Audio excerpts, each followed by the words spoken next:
Well, Carl Kolchak sticks his nose into a series of murders. You had these wealthy broads who had a rather lavish and expensive jewelry collection, and they end up dead, and the jewels are stolen.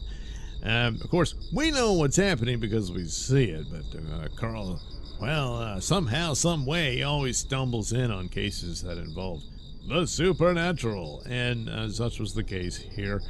The police eventually corner a suspect, and they chase him up the stairs and all this sort of stuff.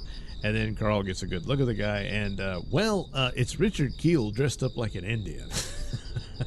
And so he's saying, "Oh, this is interesting." They send the police dog after him, and then the dog is killed. And they're like, what the hell? And then investigation reveals it seems the dog was killed by another dog. Later we learned it was a coyote. They chase the guy to the roof of the building, and then he leaps off the top of the building and disappears seemingly. But in reality, he turned into a crow and sat on the ledge and watched everybody leave. But one significant thing was Carl, of course, is trying to get photographs of what's going on.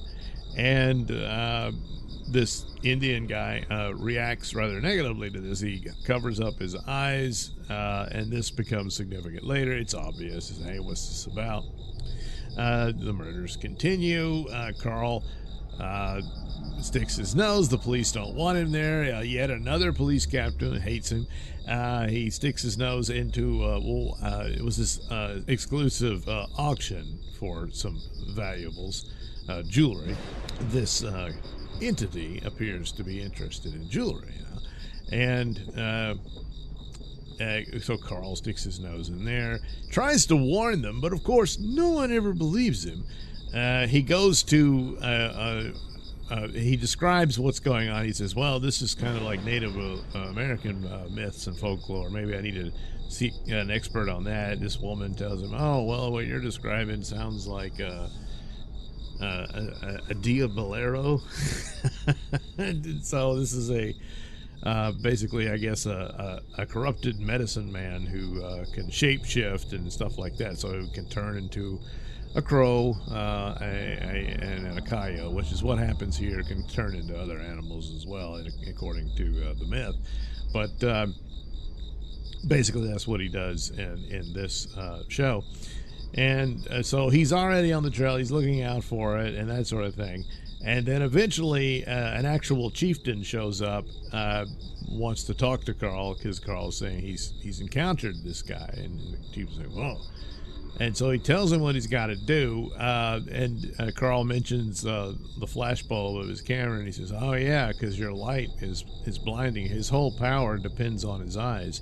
If he can't see your eyes, then he can't mesmerize you. So one of the things about the victims when he was killing them was that they were basically hypnotized, kind of like Dracula, And a lot of them thought that these were suicides. He would use elements within the house, but after a while it became rather apparent that that's not the case, and that sort of thing. But that's how he would do it, because he could hypnotize them just by looking at them. Whereas the chieftain seemed kind of surprised that Carl was not taken in. I don't know, I kept trying to take pictures, so every time he was blinding the guy with the bright lights, so he couldn't take over Carl. So, and also he learns a bit more of where this guy's likely to hang out. So he's a cliff dweller. There's a building that was in the city that was never completed because the money ran out and that sort of thing. Some of the office space is occupied and everything, but the upper floors just never really got finished. And it's very tall, and so Carl realizes, that's probably where he's hiding out, because no one goes up there. So Carl's got to go up there. The elevator does not reach all the way, so he's going to have to take the stairs. So he's already pretty weak when he gets there.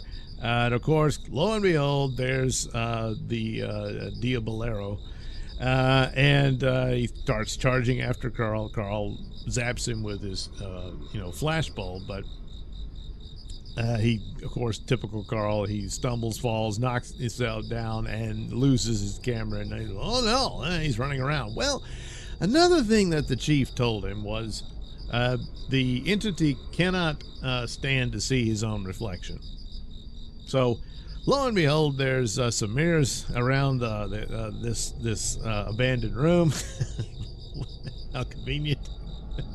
And so there you go. Carl defeats this entity with his own reflection. And apparently, once he sees his own reflection, he immediately just rots to ash right there in front of him. And that's it for Diabolero. Apparently, due to using black magic and all that, he was doomed to search the earth for jewelry. So he was constantly just roaming around and committing all these robberies, I guess, for centuries, until Carl Kolchak pulled a mirror on him and, well, that's it for you.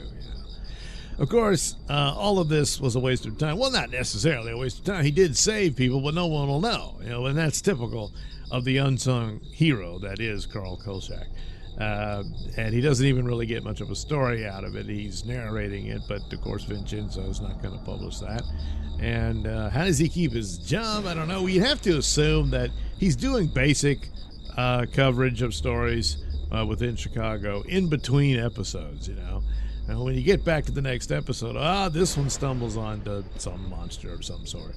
And that must be how it happens. But but here's an interesting thing. Well, once again, they're expanding on to elements of folklore, and in this case, a Native American folklore, and similar to like the zombie story, from voodoo and whatnot. So here you have this story. So it became material for something for Carl to take on, and there you go. It works out. So the challenge would have been, had the show survived longer than it did, as to what else would they do. Right off the bat, of course, it was repetitive. It didn't always go to vampires, but it was kind of the similar template of it. Here, you still have something of the template to it, but at least it delves in to these other avenues of folklore and stuff, and it becomes interesting like that. And yeah, it's a good thing that mirror. I mean, it was actually some glass, but it was reflective, I think, and he broke it and used a chunk of it.